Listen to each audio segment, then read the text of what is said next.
अजर अमर त्रय काल जो अनंत चेतन, निज अनुभव से जान जात जो शांति तेज घन। निर्विकार निर्गंध सदा सर्वोपरि सोए, तेहि हित दिव्य रहनि बुध बोधक जोई। विघ्न हरण मंगल करण, तेहि नित्य ध्यावत, शेष झुकावत दास श्री गुरुवर के चरण चित।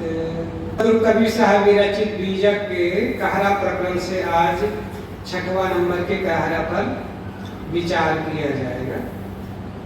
सदगुरु कबीर साहब इसमें कहते हैं, राम नाम बिनु राम नाम बिन मिथ्या जन्म गमायो हो, शेमर से सुवा जो जाड़े ऊन परे पछताई हो। जैसे मदपी गाठी अर्थ दे घर हो कि अकिल गमाई हो, स्वादे ओद्र भरे दो कैसे ओसे प्यास न जाई हो। दर्बहीन जैसे पुरुषारथ मन ही माही तवाई हो, गाठी रतन मर्म नहीं जाने पारक लिन्हा छोरी हो। कहाई कबीरिया अवसर बीते रतन न मिले बहोरी हो। सदगुरु कबीर साहब कहते हैं, राम नाम बिन मिथ्या जन्म गमाए। इसके पहले के कहरा में कहा था, राम नाम भजो राम नाम भजो, राम नाम का भजन करो। और इस कहरा में कह रहे हैं, राम नाम बिना, और राम नाम के बिना तुम्हारा जीवन मिथ्या हो जाएगा। नर जन्म पा करके तुम्हारा जीवन बेकार हो जाएगा। सदगुरु कबीर साहब के समय में राम नाम की बड़ी धूम लगी हुई थी, आज भी है, आज भी चल रहा है, आज भी कम थोड़े हुआ है।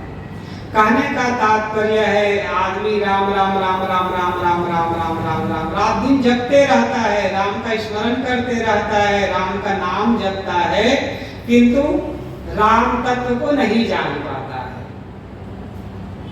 यहाँ पर कबीर साहब कह रहे हैं, राम तत्व के न जानने के कारण से, बिना उसके न जानने समझने के कारण से मनुष्य का जीवन व्यर्थ जा रहा है, व्यर्थ में खो रहा है।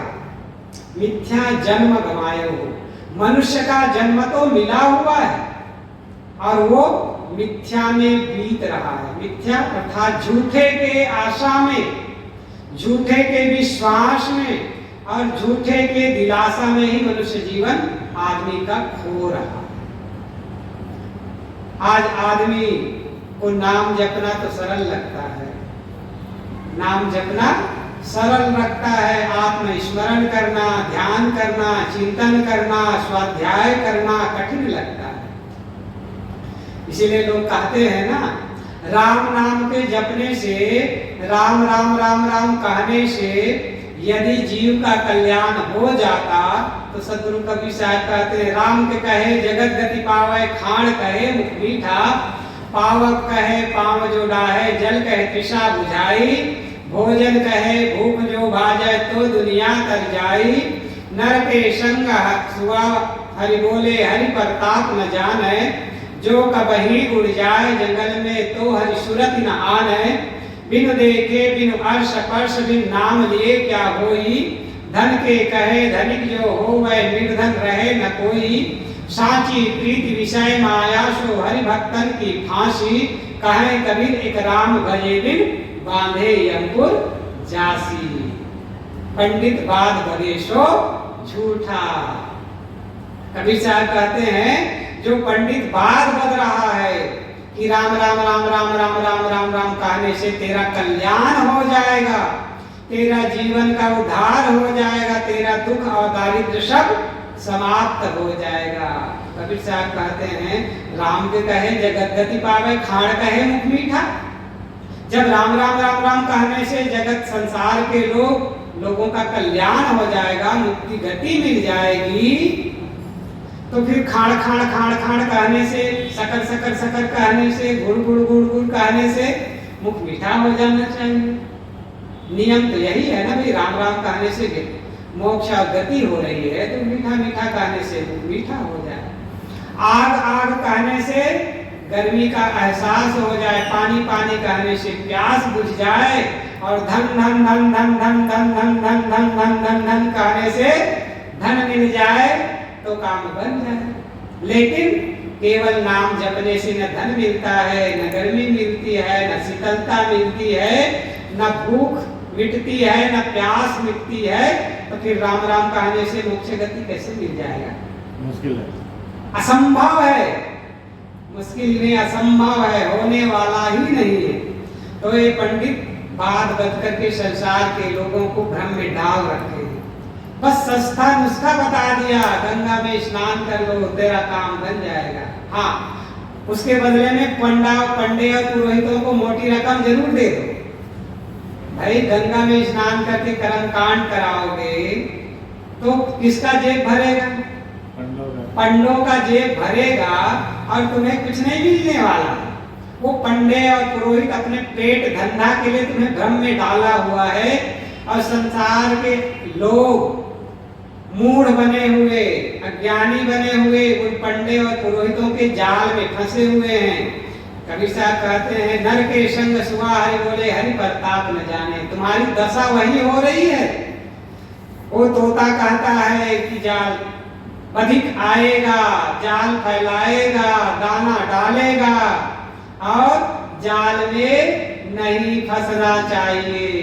पंडित पुरोहित जाल डाले हुए हैं और दाना डाले हुए हैं। अरे राम राम राम राम जपो, तेरा संसार, तेरा दुख दारिद्र दूर हो जाएगा, तेरा मंगल हो, तेरा मंगल ही मंगल होगा, तेरा मोक्ष गति हो जाएगी, और तेरे जीवन का दुख दर्द सब मिट जाएगा। ये दाना डालो। गंगा में स्नान कर लोगे तो तेरा बेड़ा पार हो जाएगा। ये दाना डालना है, और वो दाना चुगने के लिए संसार के अज्ञानी जीव दाना चुग रहे हैं, और पंडित और पुरोहित बधिक के जाल में फंस करके कह रहे हैं कि वही चिल्ला रहे हैं, बधिक आएगा, जाल फैलाएगा, दाना डालेगा, दाना जाल में मत फंसो।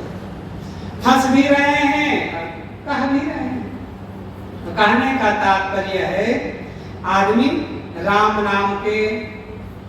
नाम तत्व को नहीं जानता है। राम नाम का मतलब है यहाँ पर स्वात्म तत्व की दशा को नहीं जान पा रहे हैं, इसलिए उनका जन्म, उसका जीवन व्यर्थ में जा रहा है, मिथ्या में खो रहा है, गंवा रहा है, धोखे में उम्र सब खोए गए हो। कबीर साहब ने कहा। अगली पंक्ति में और कबीर साहब बता रहे हैं, राम नाम तो जपा नहीं, आत्मस्मरण किया नहीं, और दूसरी तरफ क्या कर रहे हो? सेमर से सुआ जो जाड़े, उन परे पछताई हो। सेमर से, सेमर का सेवन करते हुए सुगा पक्षी जाड़ा जाता है, धोखा खाता है, ठगा जाता है। जाड़ने का मतलब है धोखा खाना, जाड़ने का मतलब बंधन में पड़ जाना भी होता है, ठगाना और धोखा खाना भी होता है। कभी साहब कहते हैं ऊन पर एक पछताई हो, और जब ऊन पड़ जाता है उनके पंख और चोंच में तब वो पछताता है। सेमर एक वृक्ष होता है, बड़ा विशाल होता है, बड़ा होता है, ऊंचा होता है, और बसंत ऋतु में उसमें लाल लाल बड़े बड़े फूल आते हैं। फूल इतना सुंदर और आकर्षक होता है कि आदमी भी मोहित हो जाए, है ना? सुंदर आकर्षक दिखता है। तो सेमर को लगता है कि अरे सुंदर बड़े बड़े फूल लगे हुए हैं, तो इसमें फल जब आएगा तो कितना स्वादिष्ट होगा, क्योंकि फूल इतना सुंदर है। सेमर के फूल में सुगंधी कुछ नहीं होती है, नीरस होता है। फल भी नीरस होता है, फूल भी रसहीन सुगंधिहीन होता है। ऐसा बनाया है उसको विधाता ने। पेड़ तो बड़ा, फूल भी बड़ा, फल भी बड़ा, लेकिन काम करें। हाँ, उसकी रुई जो है काम का होता है। रुई को बटोर करके लोग बनाते हैं रजाई, जयपुरी रजाई बनती है ना? गरम होता है, ऊन के समान। कहने का तात्पर्य कबीर साहब कहते हैं, सेमर सेता है, फूल को देखता है, इसमें फल आएगा, फल पकेगा तो कितना सुंदर स्वाद मिलेगा, पेट भर खाऊंगा, तृप्त हो जाऊं। वो सेता है, रोज आकर के देखता है। अब फूल झड़ा कि नहीं झड़ा, फूल झड़ता है तब देखता है, छोटे छोटे फल आता देखता है, छोटा छोटा है। वो महीनों सेता है, रोज रोज आकर के देखता है कब बढ़ेगा कब बढ़ेगा, वो देखते रहता है। सेते सेते सेते जब खूब फल बड़ा बड़ा हो जाता है खूब, तब लगता है कि अब पक गया है। और चोंच मारता है, उसमें से निकलता है कपास, ऊन निकलता है। ऊन परे पछताए हो, और जब ऊन निकलता है तो उसके चोंच में फंस जाता है, पंख में फंस जाता है, पैर में फंस जाता है। अब बेचारा का हाथ तो नहीं है कि निकाले रुआटा, पछताता है, धुलता है, सिर धुलता है और पंख फड़फड़ा फड़फड़ा करके रुआटा को झड़ाता है। तो वही दशा संसार के लोगों की। सूखा पक्षी तो बेचारा अबोधी जीव है, अज्ञानी पशु है, पशु कह सकते हैं ना, पशु है ही। वो धोखा खा जाता है तो खा जाता है, लेकिन संसार के सभी प्राणी भी तो धोखा खा रहे हैं। गोस्वामी जी ने भी कहा है, सेमर का उदाहरण प्रायः सभी संत देते हैं। गोस्वामी जी ने कहा है, तेई सेमर तेई सुगा, सेवत सदा बसंत, तुलसी महिमा मोह की, सुनत सराहत संत। गोस्वामी जी ने भी उदाहरण दिया है ना, तेई सेमर तेई सुगा, वही सेमल का पेड़ और फूल और फल होता है, और वही सुग्गा होता है।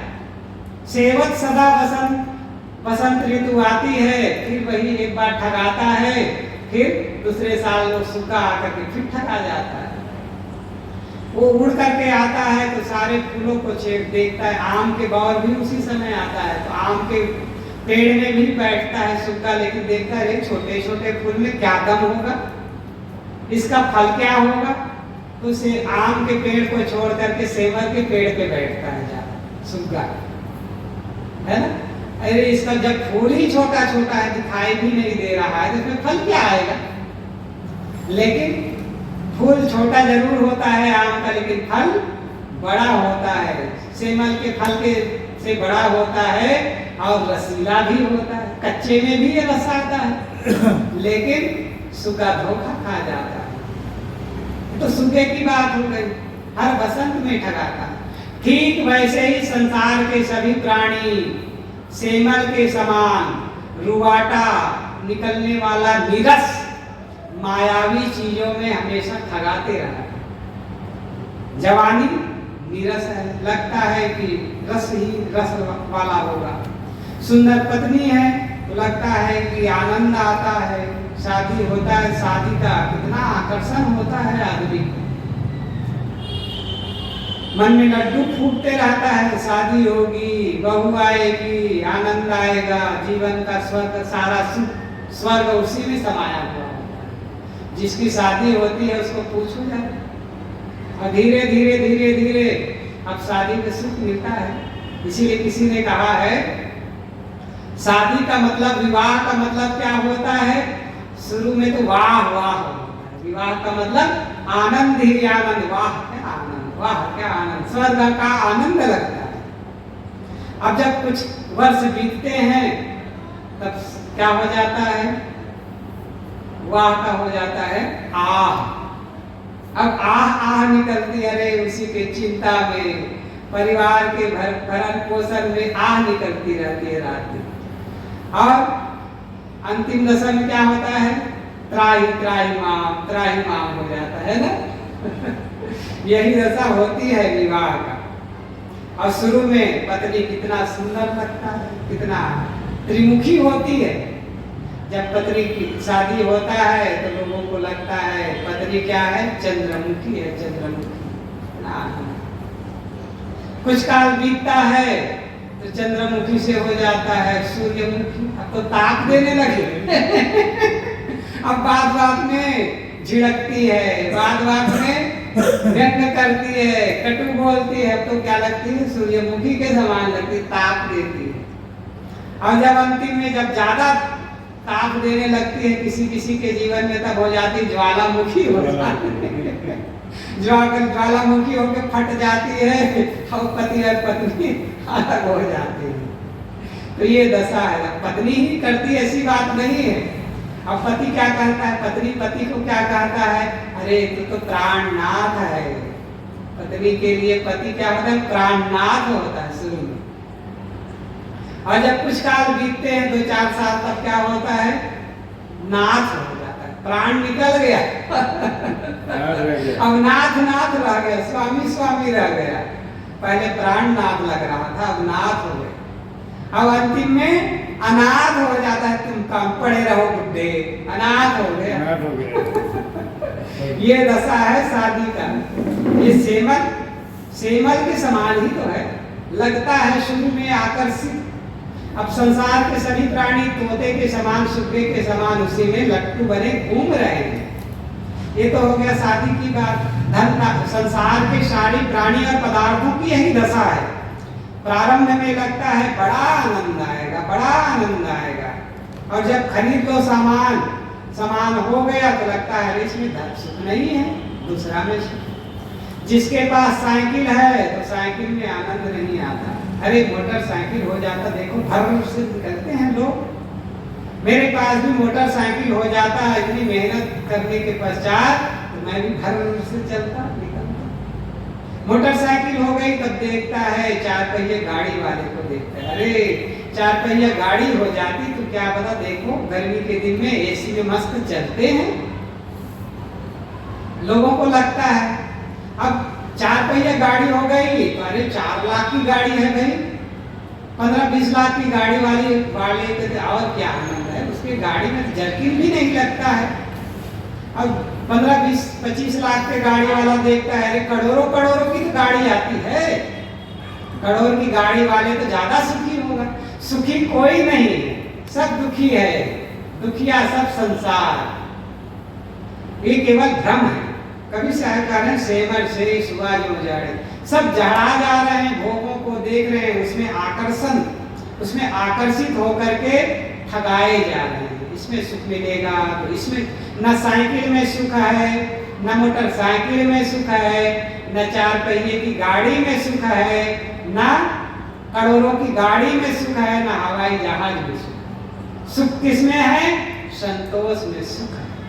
संतोष है तो साइकिल भी नहीं है, पैदल चल रहे हैं तो भी सुख है।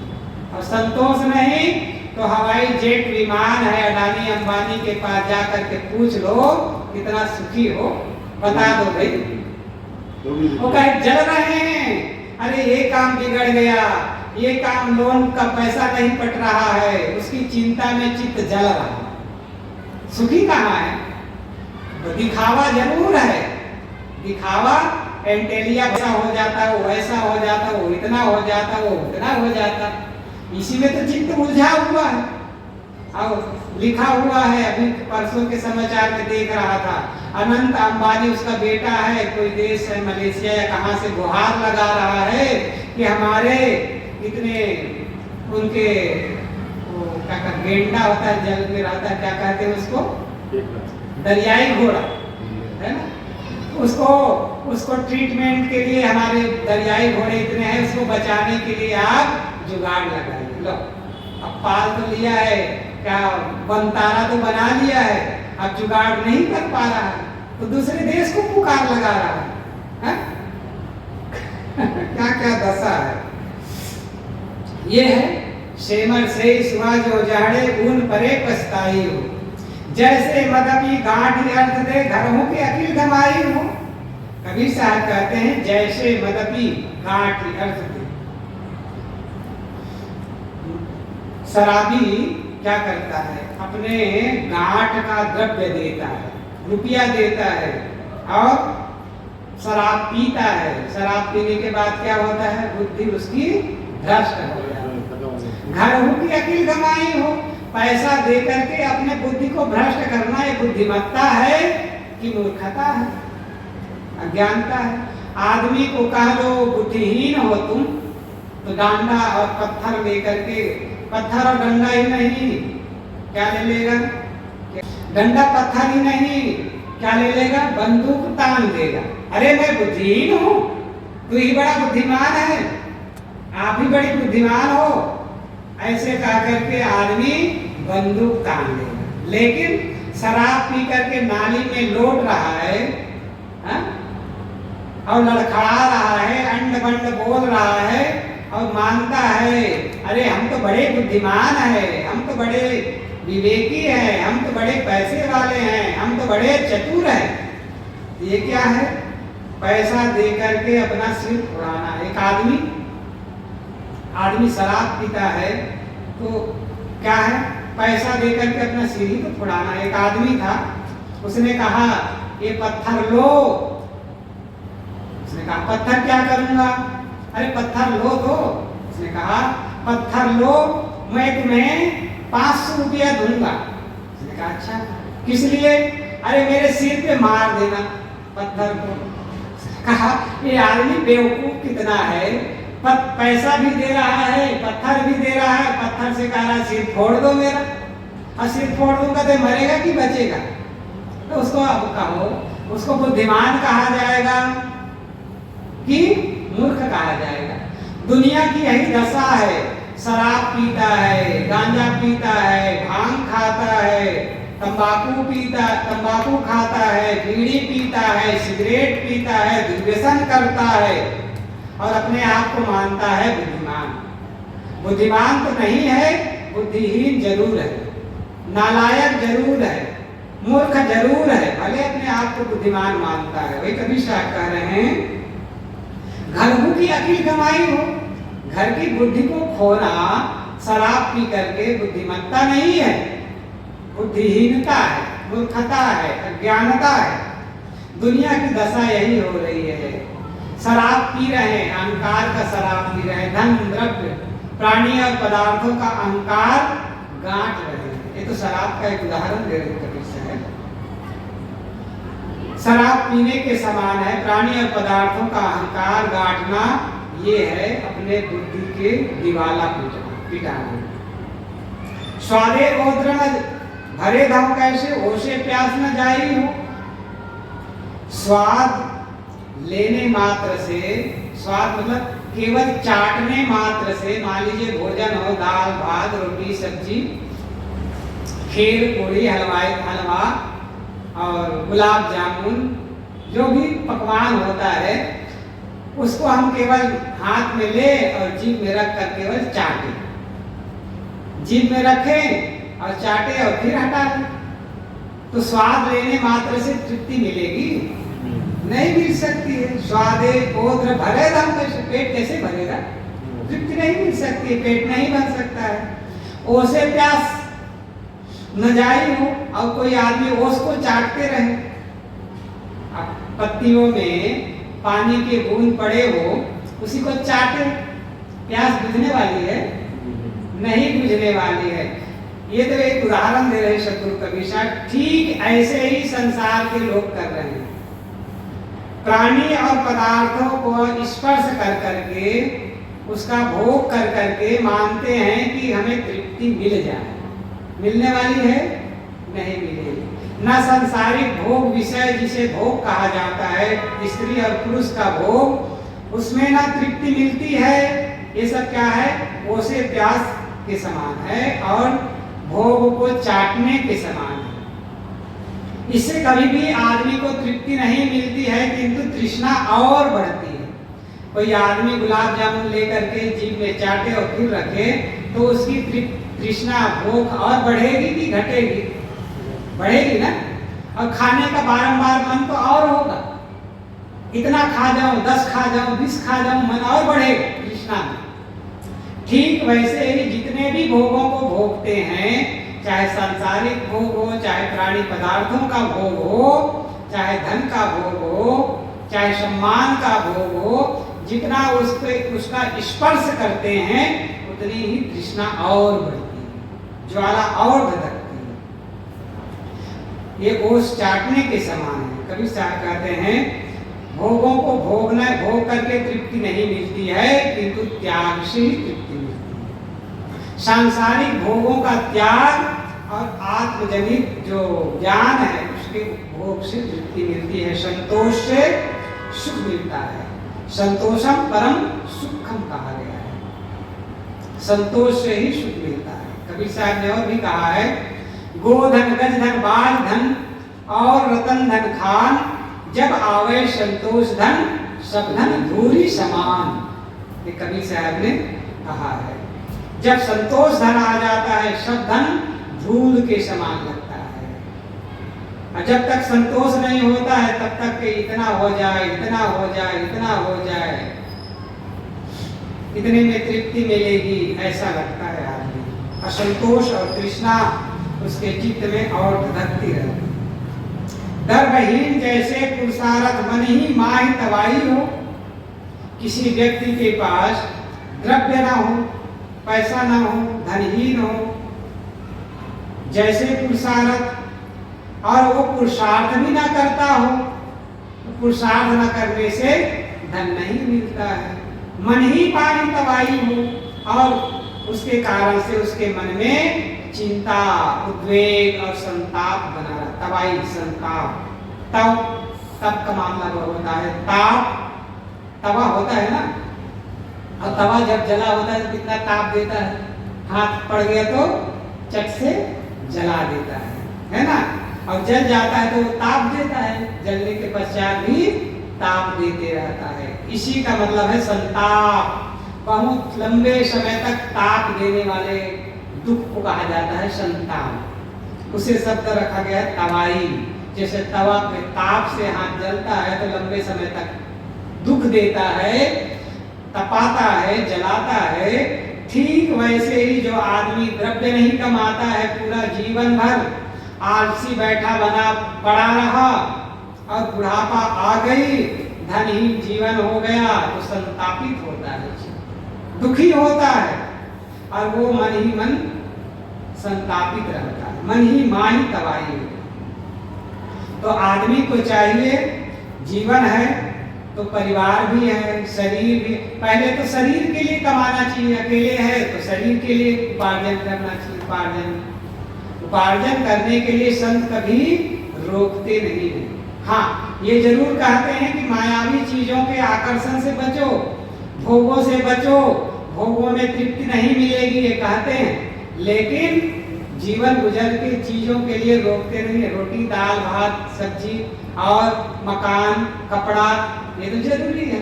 असन, बसन और न्यूसन, तीनों चीजों के लिए मेहनत करना, पुरुषार्थ करना जरूरी है।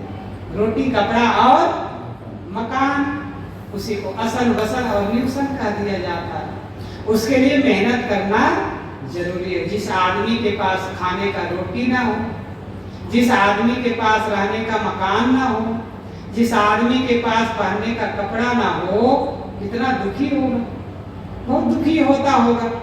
तो असन, बसन, न्यूसन के लिए, रोटी, कपड़ा और मकान के लिए मेहनत करना चाहिए और परिश्रम करके जुटाना भी चाहिए। नहीं होने पर संताप होता है। ठीक, ये तो एक बात हो गई, बाहरी द्रव्य की बात हो गई ना। कबीर साहब केवल एक ही पक्ष को लेकर के अपनी बातें नहीं करते, ये तो एक उदाहरण है।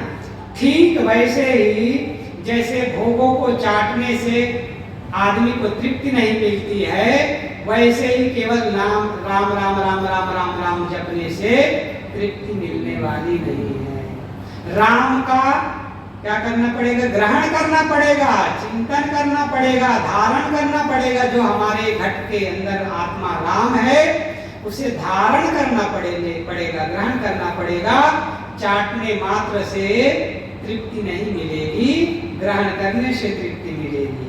और जैसे धनहीन आदमी हमेशा दुखी रहता है, वैसे आत्मा के विस्मरण से धनहीन आदमी है तो हमेशा दुखी रहे। भगवान नहीं मिले, भगवान कब मिलेगा, भगवान मिल जाता तो मेरा जीवन सफल हो जाता। दोनों तरफ से आदमी धनहीन होता है तो दुखी होता है, आत्मधन से धनहीन होता है तो भी दुखी रहता है। तो आत्म उपलब्धि के लिए पुरुषार्थ करे, ध्यान करे, चिंतन करे, स्वाध्याय करे, एकांत में बैठ करके मन को एकाग्र करके ध्यान समाधि में लीन करे तो ज्ञान धन मिलेगा। आत्मधन मिलेगा। जब आत्मधन मिलेगा पुरुषार्थ से मिलेगा, बिना पुरुषार्थ के आत्मधन भी नहीं मिलता है। उसके लिए पुरुषार्थ क्या है? संयम साधना, अष्टांग योग, यम नियम, आसन, प्राणायाम, प्रत्याहार, धारणा और ध्यान, समाधि। ये अष्टांग योग क्या है? पुरुषार्थ करना, इसका पालन करना, धारण करना, ध्यान समाधि में मन को एकाग्र करना, तब आत्मिक धन की प्राप्ति होती है। और जिसको आत्मिक धन की प्राप्ति हो जाती है उसके चित्त का संताप मिट जाता है। बाहरी धनहीन होने से भी आदमी दुखी होता है, भीतरी आत्मधन से हीन हो। आत्मधन से हीन तो होता नहीं है आदमी, केवल उसका विस्मरण होता है। आत्मा तो रहता है शरीर के अंदर में, लेकिन उसका विस्मरण होने से भी आदमी दुखी रहता है। कभी साहब कहते हैं पुरुषार्थ करो, मेहनत करो, परिश्रम करो आत्मा उपलब्धि के लिए, नहीं तो तुम्हारा जीवन धोखे में बीत रहा है। मनुष्य जीवन सुंदर मिला हुआ है। अगली पंक्ति में और कहते हैं, गांठी रतन मर्म नहीं जाने, पारक लिन्हा छोरी हो।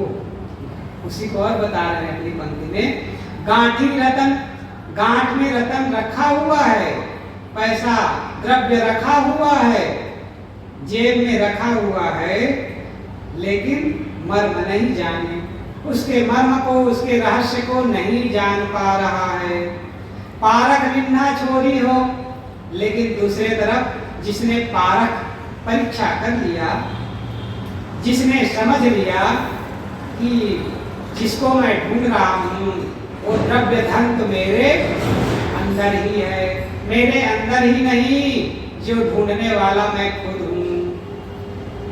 मान लिया, समझ लिया, वो मिल गया।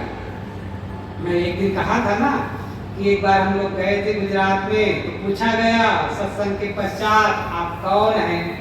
उसने क्या कहा? मैं पटेल हूँ। फिर कहा गया अरे आपकी जाति नहीं पूछा गया, भाई आप कौन है केवल बताओ। तब अपना नाम बताया, मेरा नाम राम है। इसको कहा गया अरे परिचय नहीं पूछा गया आपका, आप कौन है केवल बताओ। तो फिर तीसरी बार में उसने बताया, अपना पेशा बताया, मैं टीचर हूँ। तो उनसे कहा गया मैंने आपका पेशा नहीं पूछा है, आप कौन है ये बताओ। तब कहता है चौथे बार में, ये 5 फीट का 5.5 फीट का मैं दिख रहा हूँ, यही मैं हूँ। तब उनसे कहा गया अरे 5.5 फीट का आप दिख रहे हो, क्या आप यही हैं? ये तो नहीं है, ये तो नकली है, आप कौन है ये बताओ। तब वो कहता है मुझे ये नहीं पता चल रहा है कि मैं कौन हूँ। उसने कहा यही दशा केवल उसकी बात नहीं, संसार के किसी से भी पूछ लो आप कौन है, तो उसके यही, या तो शरीर को बताएगा, नाम को बताएगा, पद को बताएगा, रूप को बताएगा और जाति को बताएगा, यही तो बताता है आदमी। तो उसने कहा कि मुझे उलझन हो रही है, चिंता हो रही है कि मैं कौन हूँ, यही मेरे को पता नहीं। तब उनसे कहा गया अरे ये कौन कह रहा है कि मैं कौन हूँ? तब वो कहता मुख बोल रहा है, बता तेरे मुख से कौन बोलता है, तू बोलता है कि मुख बोलता है। बता तेरे मुख से कौन बोलता है, ये मैं की आवाज आती कहाँ से, ये मैं की आवाज आती कहाँ से। बैठा वहाँ कौन आती जहाँ से, बैठा वहाँ कौन आती जहाँ से। घर तुझे पता है बंदे जरा तू बताना, बता तेरे मुख से कौन बोलता है। राम बोलता है कि कृष्ण बोलता है, शिव बोलता है कि विष्णु बोलता है। बता तेरे मुख से कौन बोलता है, बता तेरे मुख से कौन बोलता मुख से जीवात्मा बोलता है। कहने का तात्पर्य है, उसने कहा ये मुख बोलता है। उसे कहा गया मुख नहीं बोलता है। मुख से बोलने वाला कौन? जब जीव निकल जाता है मुख रहता है लेकिन मुख बोलता नहीं, तब कहता है बोलने वाला पता नहीं। यही दशा संसार के लोगों की। और जो कहने का तात्पर्य जो परख लेता है, जो समझ लेता है, बोलने वाला चेतन आत्मा है। दे आंख से देखने वाला चेतन आत्मा है, मुख से बोलने वाला चेतन आत्मा जीव है, कान से सुनने वाला चेतन आत्मा जीव है, नाक से गंध ग्रहण करने वाला चेतन आत्मा जीव है, और सारे संसार का अनुभव करने वाला चेतन आत्मा जीव है। जो परख लेता है वो अपने धन को गांठ से निकाल करके हाथ में रख लेता है, वो सुखी हो जाता है, संतुष्ट हो जाता है। गांठी रतन मर्म नहीं जाने। गांठ में तो रतन है, अंतर तो है, भीतर तो है, लेकिन उसका मर्म नहीं जानता है। धोखे में बीतता है जीवन आदमी का। कहा कबीर या अवसर बीते रतन न मिले बहोरी हो। अंतिम में कबीर साहब कहते हैं यदि तूने गांठ से निकाल कर रतन को नहीं परखा, समझा जाना आत्मा ही मेरा स्वरूप है, आत्मा ही मेरा धन है असली, ये नहीं जाना तो अंतिम में क्या होगा? कहीं कबीर यह अवसर बीते, ये सुंदर अवसर सुअवसर बीत जाएगा। ये सुंदर सुअवसर मनुष्य का जीवन मिला हुआ है, एक बार बीत जाएगा तो फिर से दोबारा मिलने वाला नहीं है। बैठाओ, दोबारा मिलने वाला नहीं है। फिर क्या होगा? रतन न मिले बहोरी हो। फिर वहां से देखो, रतन न मिले बहोरी हो। रतन तुम्हें मिलने वाला नहीं है। बहोरी का मतलब दोबारा, बहोरी का मतलब होता है दोबारा। ये न रतन जन्म नहीं मिलने वाला है। रतन से भी कीमती है। रतन तो पत्थर होता है, धातु होता है, उसकी कीमत मनुष्य आंकता है। मनुष्य ना हो तो रतन की कोई कीमत नहीं। कहा जाता है चंद्रमा में हीरे और सोने बहुत है, लेकिन वहां मनुष्य नहीं है तो क्या कीमत उसकी? कोई कीमत नहीं। मनुष्य है, मनुष्य परखता है, धातु की कीमत का आकलन भी मनुष्य ही करता है। जो दुर्लभ होता है उसको कीमती मान लेता है, बस इतना ही अंतर है। जो ज्यादा मिलता है, लोहा ज्यादा मिलता है तो सस्ता हो गया, सोना कम मिलता है तो महंगा हो गया। सोना भी लोहे के समान मिलता तो सस्ता हो जाता, हीरा और कम मिलता है यदा कदा, इसलिए और कीमती हो गया। बस इतना ही अंतर है।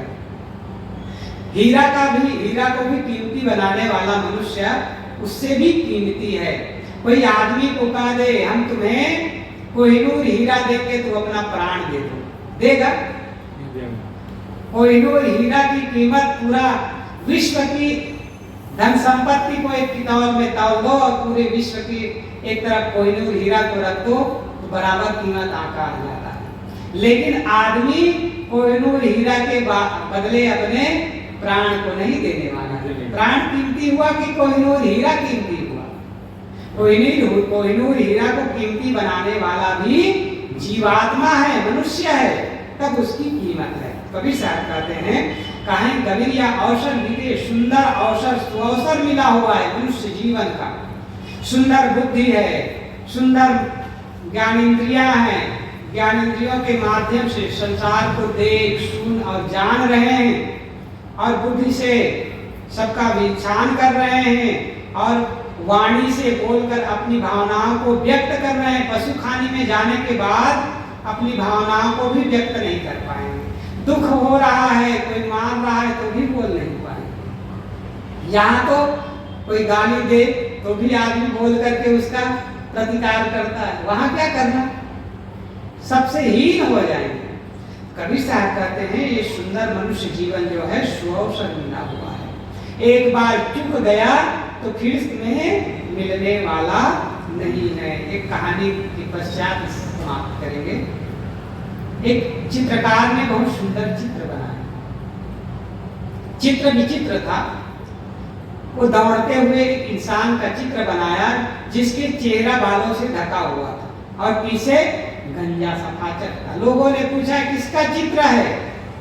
उसने कहा ये अवसर का चित्र है, समय का चित्र है। लोगों ने पूछा है समय का चित्र कैसे?